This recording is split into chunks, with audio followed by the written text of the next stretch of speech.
အားလုံးပဲမင်္ဂလာပါခဏဘက်ကနေကြိုဆိုလိုက်ပါတယ်ဒီနေ့မှာတော့အာဆင်နယ်သတင်းတိုတွေကိုတင်ဆက်တော့မှာဖြစ်ပါတယ်ရှေးဥစွာအာဆင်နယ်ကွင်းလက်ကစားသမားသတ်မှတ်ပါတီကိုအလွတ်ကျောင်းရှိခြင်းနဲ့ခေါ်ယူနိုင်တော့မှာဖြစ်တာကြောင့်ဘိုင်ဆီယိုနာအသင်းကစိတ်ဝင်စားနေပါတယ်ကစားသမားကတော့အာဆင်နယ်မှာပဲဆက်လက်နေခြင်းနေပြီးတော့ဆွေးနွေးမှုတွေလှုပ်ဆောင်နေတဲ့ဖြစ်ပါတယ်မနေ့ကအာဆင်နယ်ရဲ့ကိုရမတင်မဲ့ဖြစ်တဲ့ဂျူအန်ဂါစီယာကိုဘာစီလိုနာအသင်းကအဓိကကိုရမကြီးခေါ်ယူမှာဖြစ်တာကြောင့်နောက်ရှိဖို့နှိစက်နေပြီးသိရပါတယ်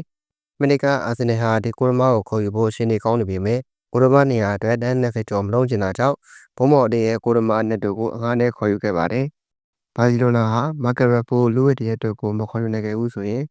ပလန်ဘီအနေနဲ့အာဆင်နယ်တော်ဝင်ကစားသမားမာတင်နယ်လီကိုခေါ်ယူဖို့စိတ်ဝင်စားနေပါတယ်။အာဆင်နယ်ရဲ့လူငယ်တော်ဝင်ကစားသမားလေးဖြစ်တဲ့မကွေဟိုဘရာဇီးဘောလုံးကလပ်ဖြစ်တဲ့ခရစ်စတီယာနိုအသင်းကခေါ်ယူလိုက်ပြီးဖြစ်ပါတယ်။အာဆင်နယ်လူငယ်နောက်ကစားသမားလေးလူဝစ်စကယ်ဒီကိုအာဆင်နယ်ဟာစာချုပ်တန်းတို့ပို့လို့ဆောင်နေပါတယ်။တကယ်လို့အဆင်မပြေခဲ့ဘူးဆိုရင်ဒီကစားသမားလေးကိုခေါ်ယူဖို့ရီယယ်မက်ဒရစ်ကညှိချနေပါတယ်။အာဆင်နယ်ခေါ်ယူဖို့ကြိမှတ်ထားနေတဲ့ရိုဒီကိုဟာရီယယ်မက်ဒရစ်မှာပဲနေတော့မယ်လို့အတည်ပြုတော့ခဲ့ပါတယ်။အာဆင်နယ်ဟာဒီနေ့မှာအလင်းရဲ့ဝင်ငွေအားကောင်းလာတာကြောင့် PSR ထီမှာကိုတစ်ပူစရာမလိုပဲယူရိုတန်း200တိကိုသုံးနိုင်ပြီဖြစ်ပါတယ်။တကယ်တော့မလာမတော့ဘူးလားဆိုတာကတော့ဆက်လက်ဆောင်ကြည့်ရမှာပဲဖြစ်ပါတယ်။အာဆင်နယ်ရဲ့ခဲစကြဆောင်ဖြစ်တဲ့ကာပီယယ်မကာဟေးကိုစာချုပ်တန်းတို့ဖို့အဆင်ပြေနေပြီးတော့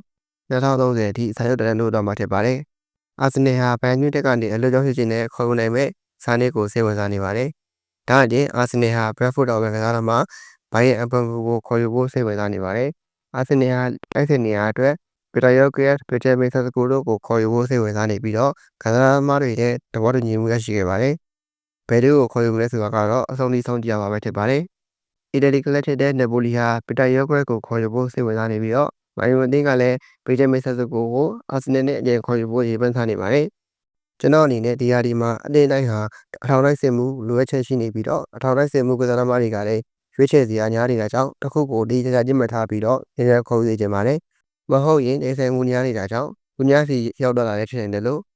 ကိုကလည်းဈေးပိုပေးလဲရတာမျိုးလည်းဖြစ်နိုင်ပါတယ်။ဒါကြောင့်မလို့တအုပ်ကိုတအုပ်တတိယတော့ခေါ်သိချင်ပါတယ်။အစိုးရနောက်ဆောင်ပေးခဲ့တဲ့အတွက်အားလုံးကိုကျေးဇူးတင်ပါတယ်။